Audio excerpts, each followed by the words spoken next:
The management of Venky's, the company reported a steady growth in revenue in the March-ended quarter, though its margins have come off due to rising input costs.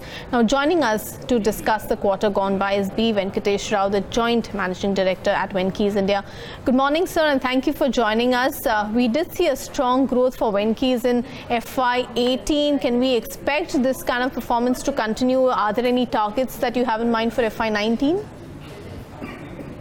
I think it's very simple. If it can grow within the limits of layer and broiler industry measure like 10 to 12% equally, and if the raw material and the range is good, then I think next year should also be good, same or maybe a little better results. And what are the newer areas that can contribute to growth in FY19?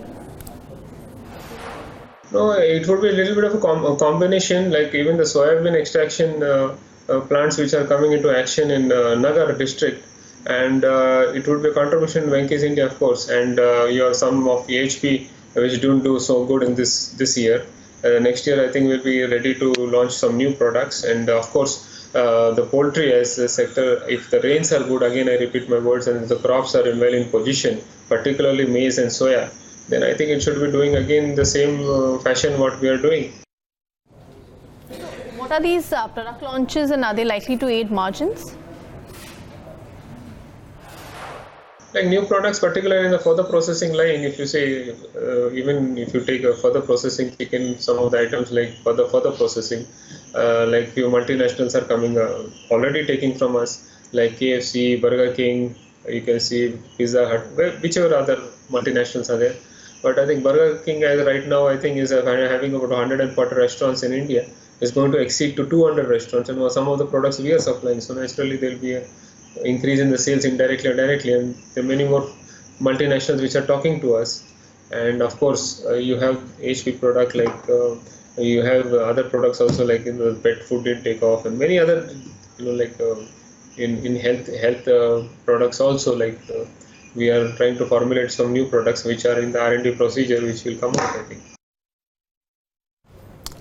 But there has been a substantial drop in gross margins for this quarter if you compare it on a year-on-year basis.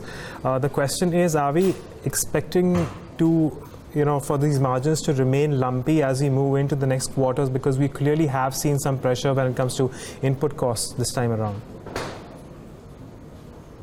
I think it's very difficult right now, sir, to predict right now. This is a very ticklish question again. But I think where we have our controls, we are, I think, fulfilling it. But where we don't have the market controls, it's not there. So I can't exactly predict what you are able to ask me, But 99%, 90% we are there. What expansion plans do you have in oilseed and specific pathogen-free egg businesses?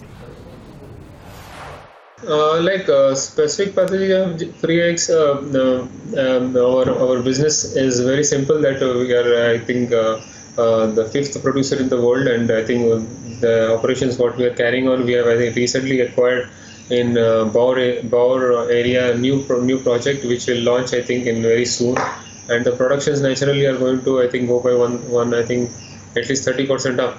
The supplies also will go up. We are also supplying to a big vaccine Malaysian company where we are getting few more orders. So I think it looks a little bit very exciting that side. And what change are you factoring in when it comes to poultry prices based on the demand supply right now? What trends are you expecting over the next couple of quarters? Poultry prices, of course, there is a seasonal. I think all this. Festivals are coming in, and it's very difficult right now, and the season for poultry also is getting over by June, July, so it will be a little difficult to predict, but I'm sure it will be a little bit of a bumpy ride from next quarter, maybe, but I think it will pick up again, and it's going to pick up again, and I think it will be again a win-win situation, because this kind of graphic changes will continue to flow according to the situation of the market. And of course, if there is overproduction, then again there will be a little bit of slowness in the market coming up. So we have to be a little careful from different angles. And I think otherwise everything is looking normal, and we have the technology, we have the production. India is the third largest meat producer and third largest egg producer and fourth largest meat producer in the world.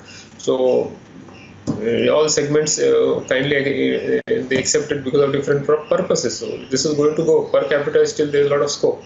So sky is the limit. So you have to be diplomatically, not diplomatically. My words are wrong, but you have to have your marketing the tools in place, and of course the requirement according to the sale and production, and the requirement of the consumer, of course.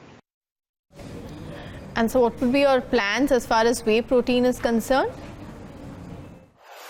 Yeah, we had initially a few years ago we had a difficulty in marketing.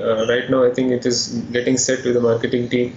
We are the few companies to launch it in India previously, and I think now we are knowing to do the business. So I think we are picking it up, but in a very small percentage. Though we are, you can see the awareness in the country, but it will take its own course, and I think it's hardly in few percent.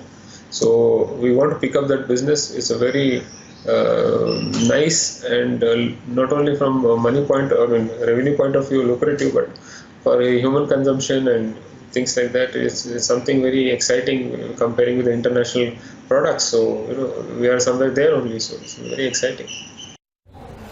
All right, so thank you very much for joining us here on Bloomberg Winter.